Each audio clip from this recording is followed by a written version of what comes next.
Santa Claus. The name conjures up images of snowmen, Christmas trees, and celebrations adorned with colorful lights. Yet his story is far more profound and inspiring than one might imagine. This benevolent figure is rooted in the life of a real historical person, Saint Nicholas. But how did Saint Nicholas transform from a revered saint in history to the jolly, world-traveling icon of cheer we know today? Let's embark on a fascinating journey into the origins of this enduring legend.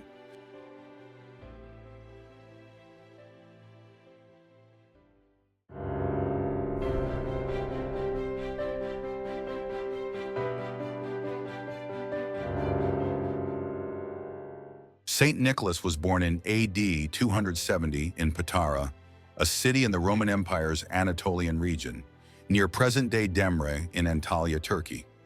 Raised in a wealthy merchant family, Nicholas grew up with no material hardships. However, his life took a tragic turn when he lost both his parents to a plague at a young age.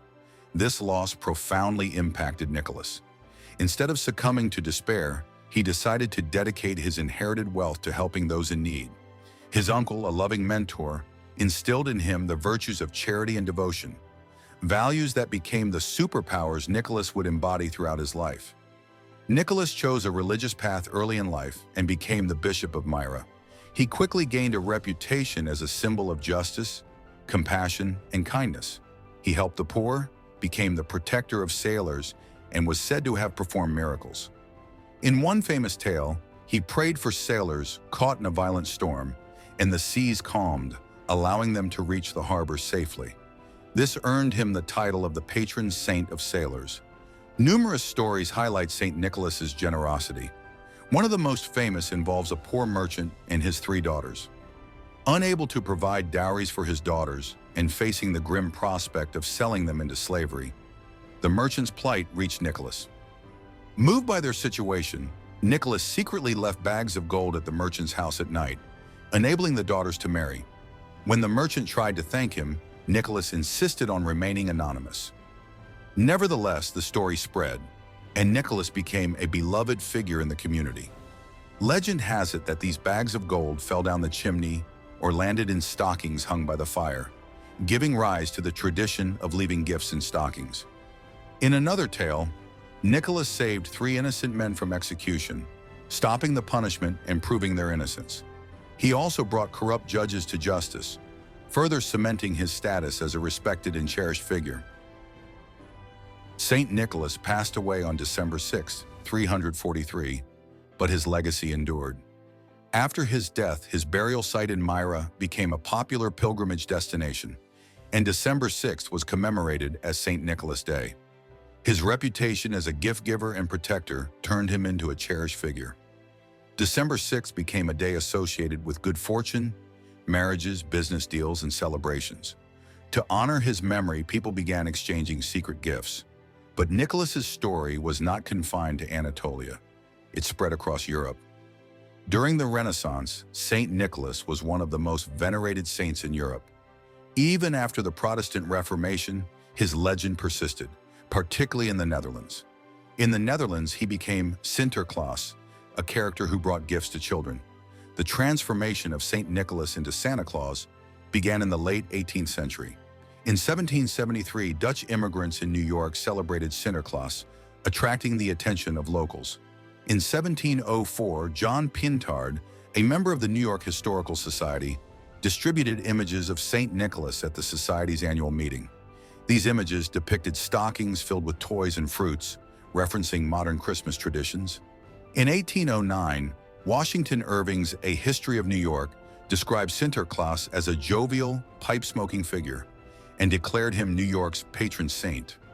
Depictions of Sinterklaas varied, portraying him as anything from a colorful vagabond to a kind man in Dutch stockings. Santa Claus gained many of his modern characteristics thanks to Episcopal priest Clement Clarke Moore's 1822 poem, A Visit from St. Nicholas, commonly known as "'Twas the Night Before Christmas." Moore's poem introduced Santa as a jolly old elf with a round belly, twinkling eyes, and a sleigh pulled by 8 magical reindeer. These elements became foundational to the modern image of Santa Claus. Political cartoonist Thomas Nast further shaped Santa's image in the late 19th century. His illustrations in Harper's Weekly gave Santa his iconic red suit, white fur trim, and friendly bearded face. Nast also introduced Santa's North Pole Workshop, his list of naughty and nice children, and Mrs. Claus. By the mid-19th century, Santa Claus became an integral part of Christmas celebrations in America.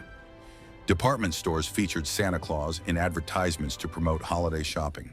In 1841, a store in Philadelphia displayed a life-size Santa figure, attracting thousands of visitors and inspiring the tradition of store Santas who interact with children. By the 1890s, the Salvation Army began dressing volunteers as Santa Claus to collect donations, a practice that continues today. The 20th century cemented Santa Claus's commercial appeal. A 1931 Coca-Cola ad campaign featuring a cheerful, rosy-cheeked Santa Claus solidified his modern image and made him a global icon. Santa Claus is not the only figure inspired by St. Nicholas.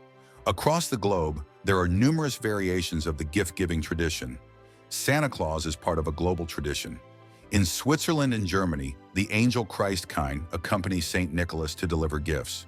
Scandinavia's Yuletone rides a sleigh pulled by goats, while England's Father Christmas fills stockings.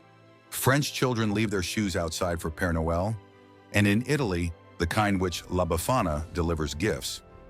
Over time, St. Nicholas acquired traits from other mythologies.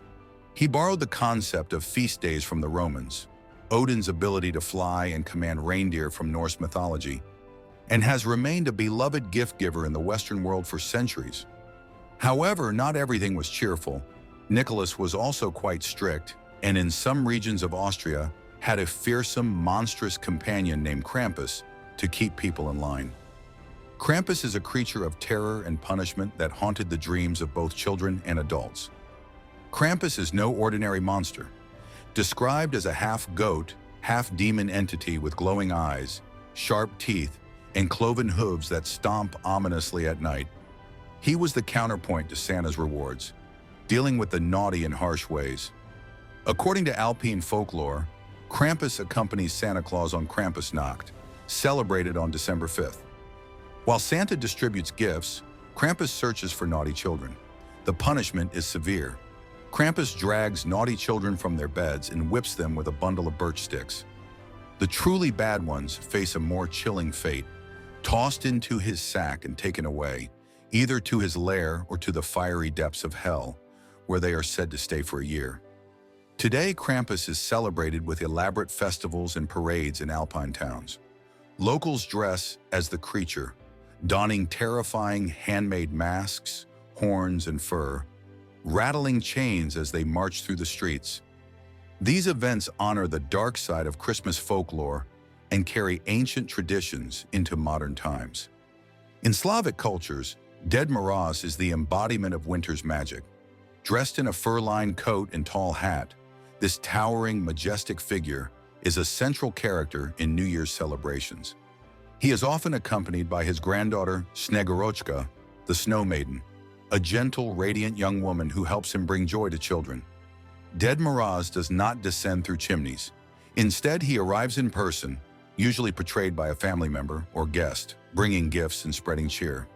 His presence symbolizes hope, kindness, and the enchantment of winter. According to legend, Ded Moroz resides in an eternal winterland.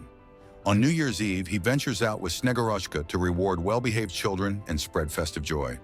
His sleigh, pulled by 3 white horses, is said to represent speed, purity, and the power of winter.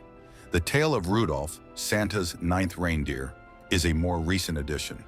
Created in 1939 by Robert L. May for Montgomery Ward, Rudolph's story revolves around a young reindeer with a glowing red nose, ridiculed by his peers. On a foggy Christmas Eve, Santa asks Rudolph to guide his sleigh, turning his unique feature into a strength. The story became a hit, selling millions of copies. A song adaptation, written by Johnny Marks and recorded by Gene Autry in 1949, became a holiday classic. In 1964, a stop-motion TV special brought Rudolph to the screen, solidifying his place in Christmas lore. In modern tradition, Santa Claus resides at the North Pole. overseeing a workshop run by elves. Children write letters to Santa, listing their wishes, and track his sleigh ride on Christmas Eve. Cookies and milk are left for Santa, while carrots are set aside for the reindeer.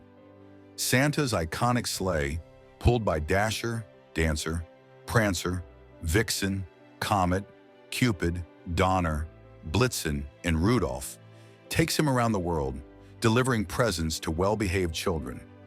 Parents often use Santa's naughty and nice lists to encourage good behavior, a theme immortalized in the 1934 song, Santa Claus is Coming to Town.